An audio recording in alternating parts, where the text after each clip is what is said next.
and welcome to the BVN e-learning classes. Today the topic is superposition principle.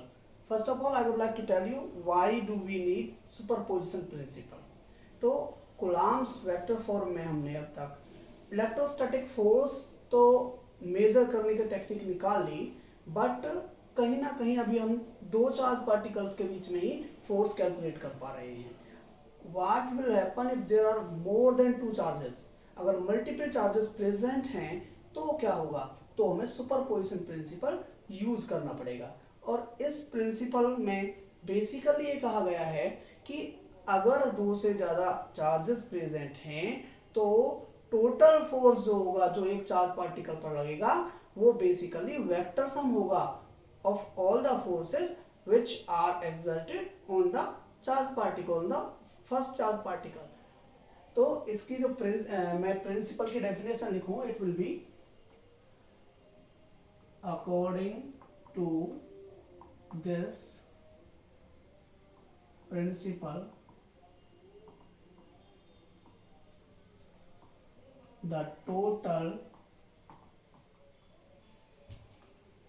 Force experienced by a charged particle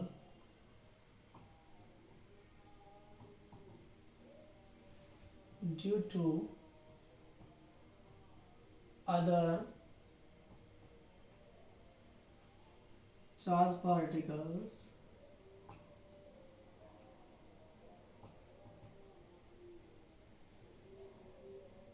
is the vector sum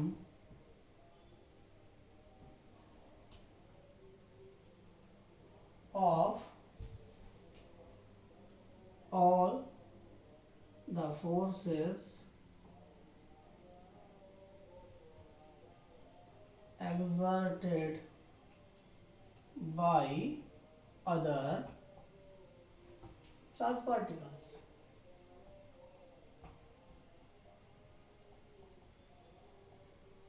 So basically, according to this principle, the total force expressed by a charged particle due to the other charged particle की total force जो experience किया उस charge particle ने जिसके आसपास और दूसरे charge particles present हैं, that is the vector sum of all the forces exerted by the other charge particle. सारे के सारे और पार्टिकल्स की वजह से लगने वाले फोर्स का वेक्टर सम है.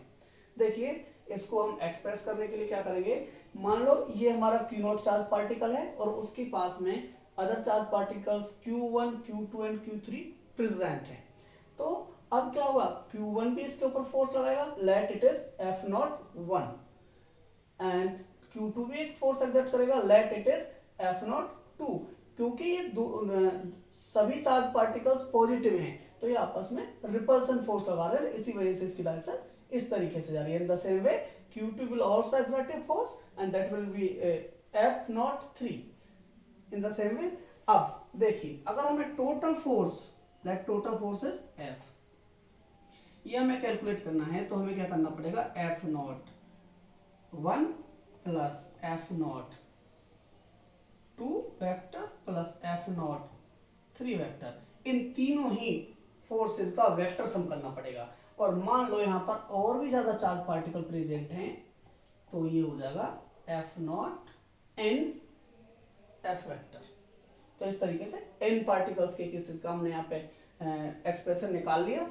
अभी इसको हम कूलम्ब्स लॉ के अकॉर्डिंग आगे भी एक्सप्रेस करें तो हमें पता है F01 हो जाएगा 1/4πε0 Q0 Q1 upon R01 square in the direction of R01 unit vector.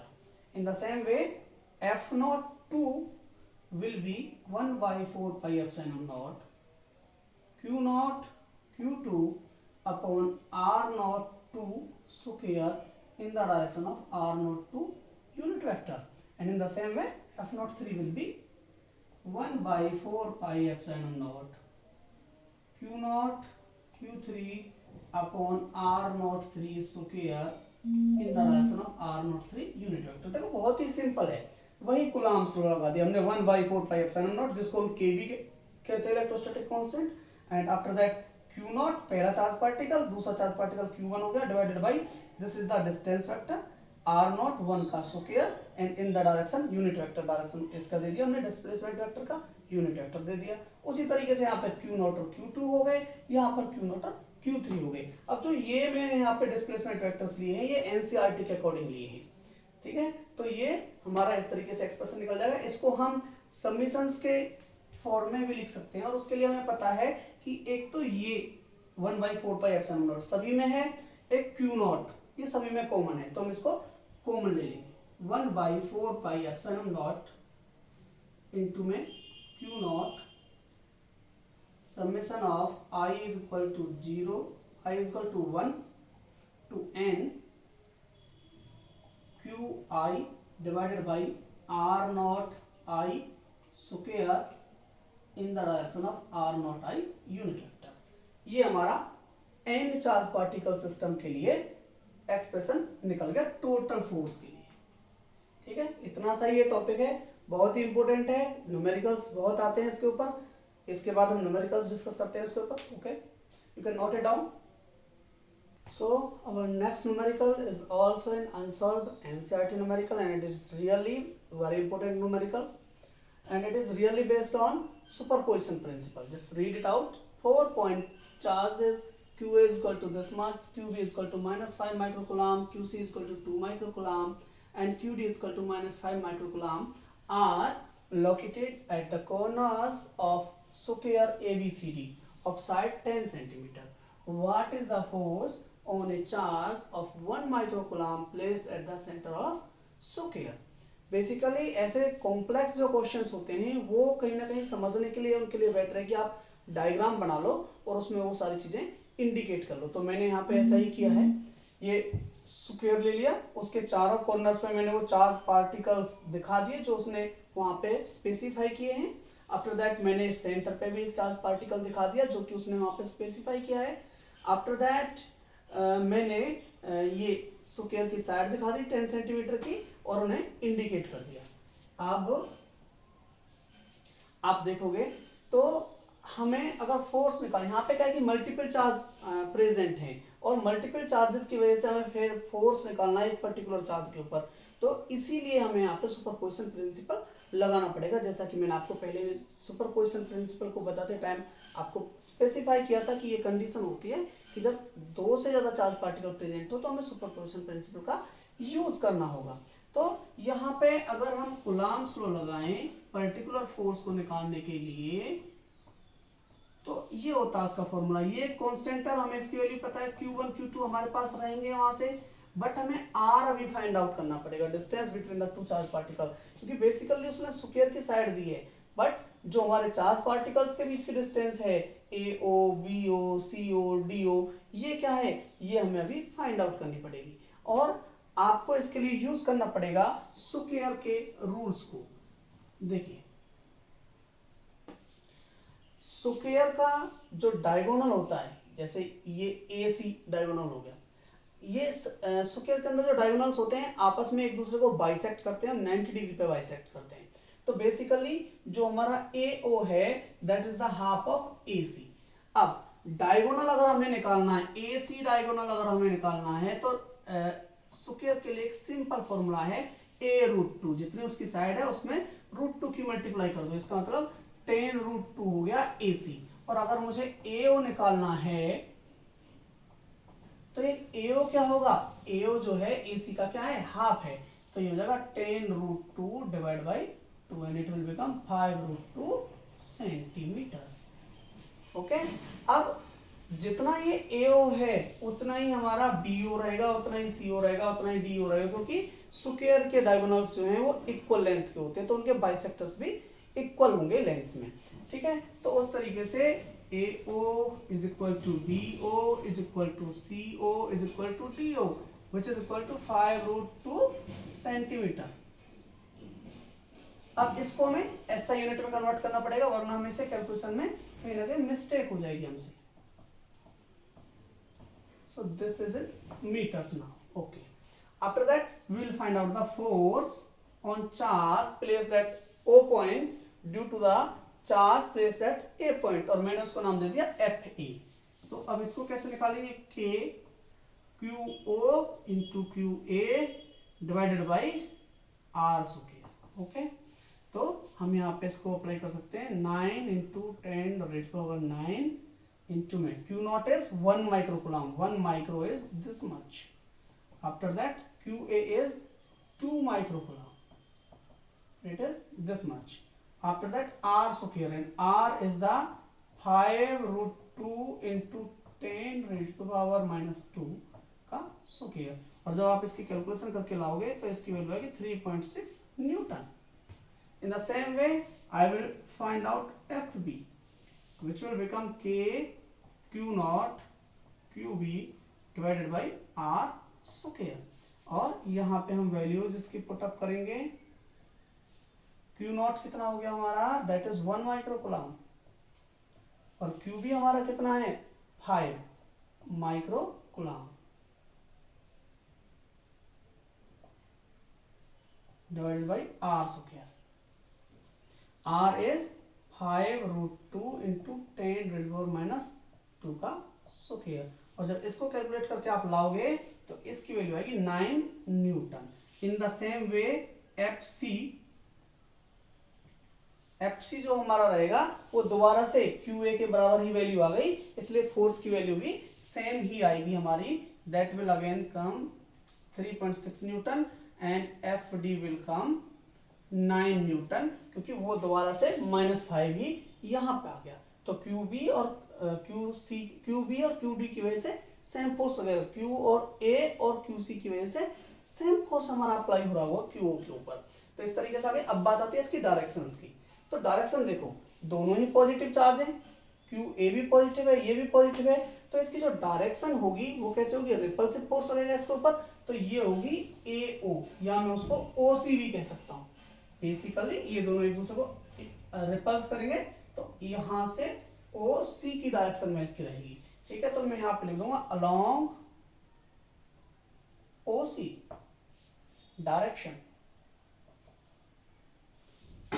अब आती बात FB की, देखो यहाँ पे ये नेगेटिव चार्ज है, ये पॉजिटिव चार्ज है, दोनों में रिपल्सन फोर्स रहेगा, तो रिपल्सन फोर्स किधर की साइड रहेगा, O से B की साइड, ठीक है। तो ये हो गया along OB direction। After that FC is again positive charge, तो रिपल्सन फोर्स होगा, तो जो FC हमारा रहेगा वो रहेगा OA की साइड में, ये मैंने इंडिकेटेड कर दिया यहाँ पे FC, it is along OA। In the same way FD is again negative charge, attraction force रहेगा, तो FD किधर FD रहेगा हमारा O से D की साइड में, that is FD along OD।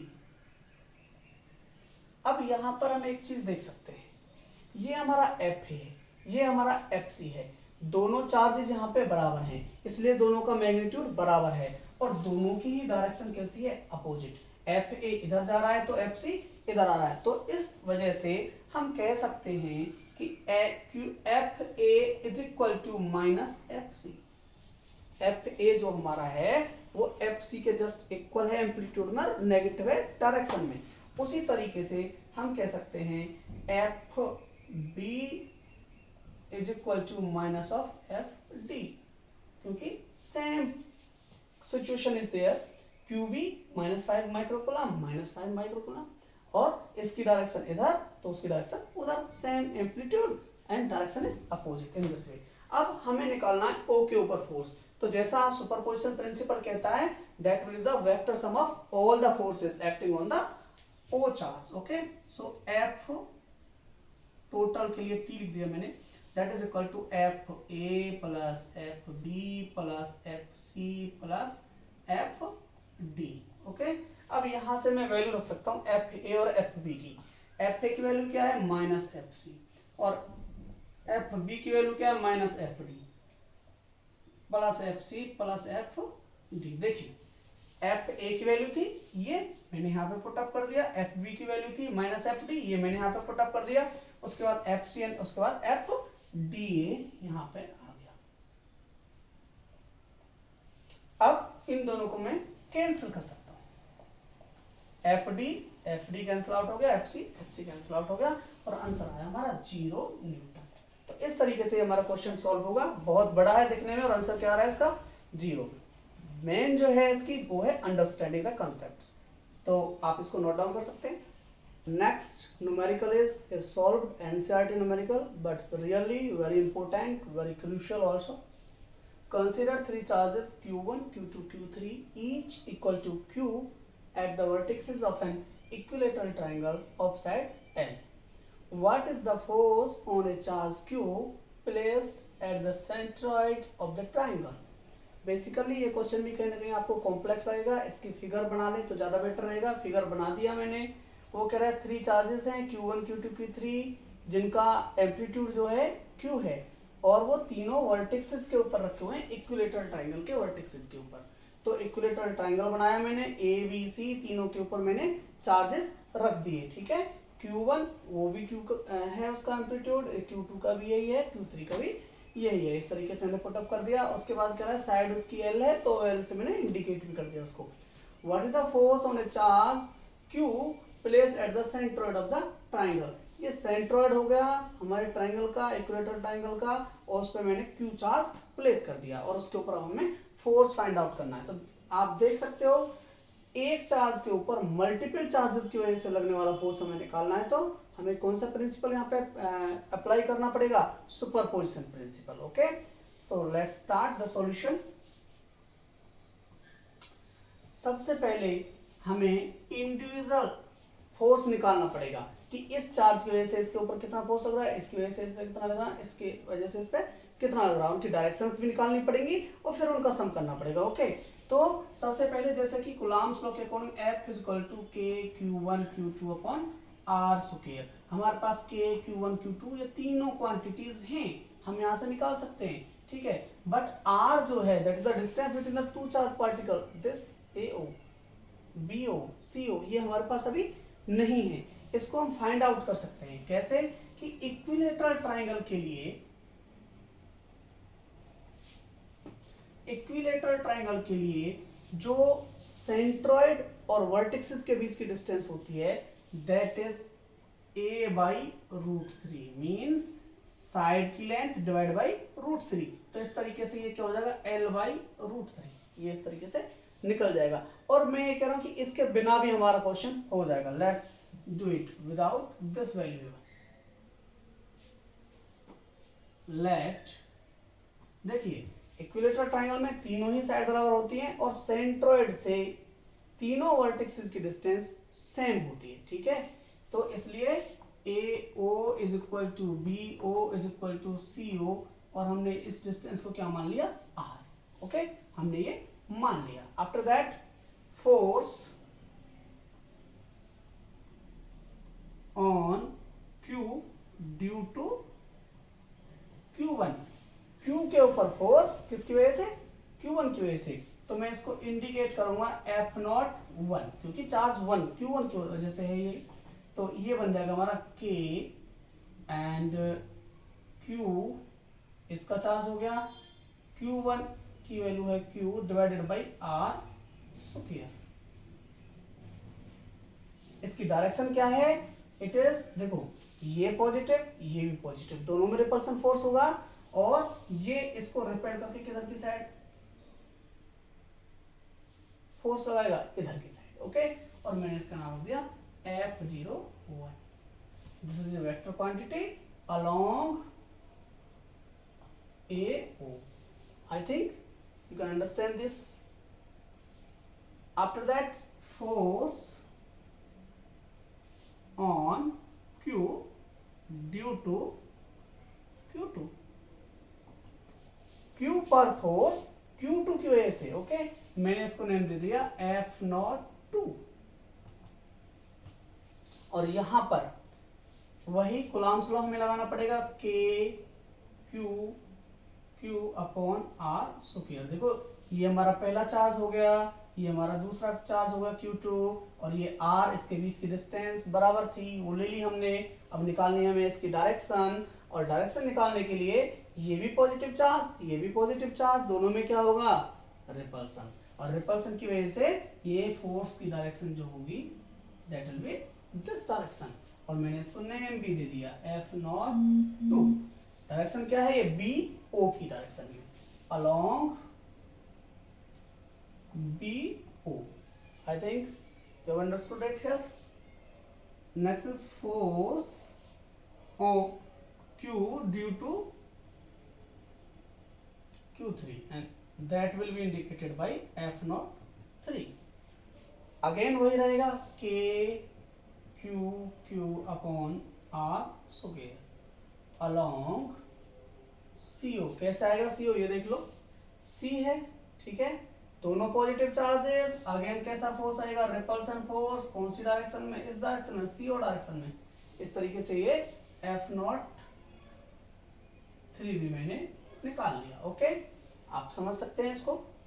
इसके बाद हमें अगर इन तीनों को, क्योंकि हमें बेसिकली चार्ज निकालना है, फोर्स निकालना है Q के ऊपर, तो हमें तीनों ऐड करने पड़ेंगे, बट क्योंकि इनकी डायरेक्शन बिल्कुल अलग अलग है और किसी भी तरीके से वो कैलकुलेट नहीं की जा सकती, तो हमें क्या करना पड़ेगा, दो फोर्सेस को पहले रिजॉल्व करके उनका टोटल फोर्स निकालना पड़ेगा, फिर अगले फोर्स के साथ हमें उसे ऐड करना पड़ेगा। तो हम पहले F03 और F02 को ऐड कर लेंगे। किससे ऐड करते हैं, पैरेललोग्राम लॉ से। ओके, तो पैरेललोग्राम लॉ लगाएंगे हम, यहां से इसके पैरेलल में एक लाइन ड्रॉ करेंगे जिसकी लेंथ इतनी ही होगी, ये हो गया।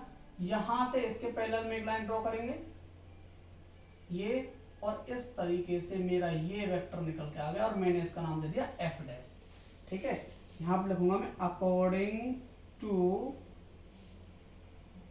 पैरेललोग्राम लॉ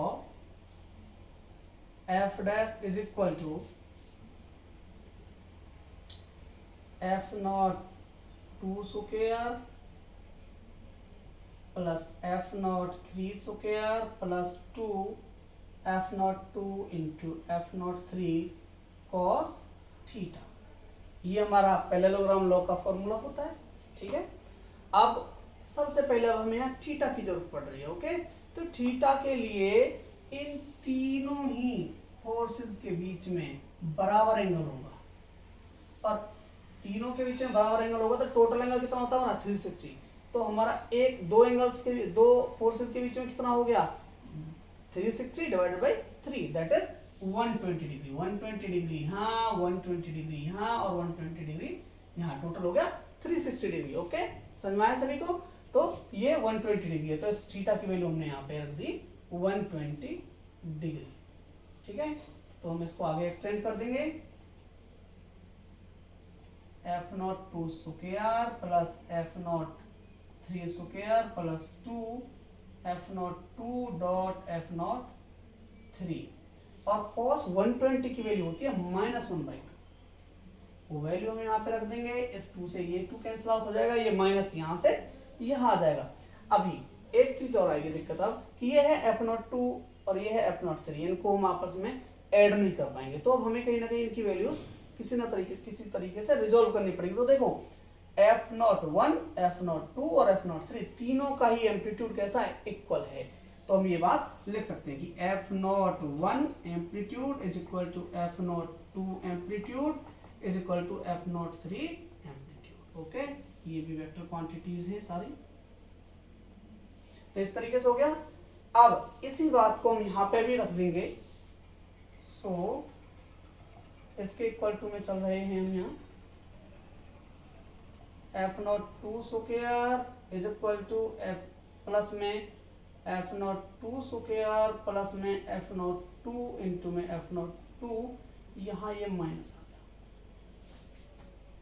देखिए ये था F02 स्क्वायर, मैंने ऐसे रख दिया। F03 स्क्वायर भी किसके बराबर है, F02 के बराबर, मैंने ये इसको F02 स्क्वायर कर दिया। अब ये F02 था, ये यहीं आ गया, ये F03 था, तो मैंने इसको दोबारा से F02 का बराबर रख दिया यहाँ से। इसके बाद यहाँ से माइनस जो था ये यहाँ पे आ गया, ये माइनस हो गया।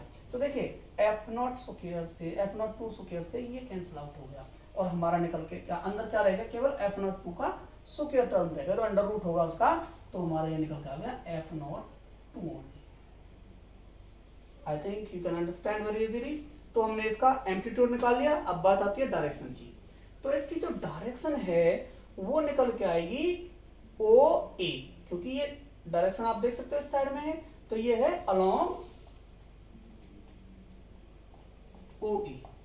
ठीक है, डायरेक्शन में निकाल ली। अब हमारे पास जो टोटल फोर्स निकालना है वो सम है F01 का और F डैश का। ओके, अब F01 और F डैश दोनों ही अपोजिट डायरेक्शन में है। F01 है AO डायरेक्शन में, A से O की साइड में, और F डैश है OA डायरेक्शन में, जस्ट अपोजिट। अच्छा, उनका एम्पलीट्यूड क्या है? इसका एम्पलीट्यूड है F02 के बराबर, और उसका एम्पलीट्यूड भी क्या है? F02 के बराबर ही है, यहां से देख सकते हो आप। तो क्या हो गया, वो इक्वलेंट अपोजिट हो गए एक तरीके से। चलो यहां पे आप ऐसे लिख सकते हो, अकॉर्डिंग टू सुपरपोजिशन प्रिंसिपल। आप चाहें तो लिख सकते हैं और चाहे तो नहीं भी लिखे। ओके, Ft मतलब total force is equal to F01 plus F dash. Okay, अब आप यहां पे लिखोगे कि F01 माइनस, या मैं इसको लिख सकता हूं प्लस F डैश की जो वैल्यू है वो क्या है? F02।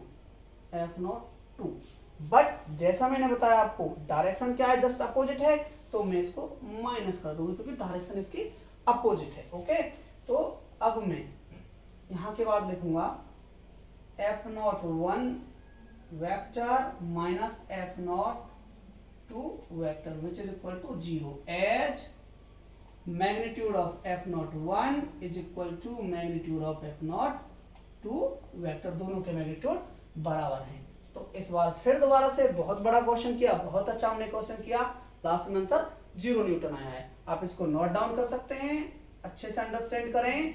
कहीं ना कहीं पिछले न्यूमेरिकल से थोड़ा एक्सटेंड हुए हम, और पैरेललोग्राम लॉ हमने यहाँ पे अप्लाई किया। Okay, you can note it down.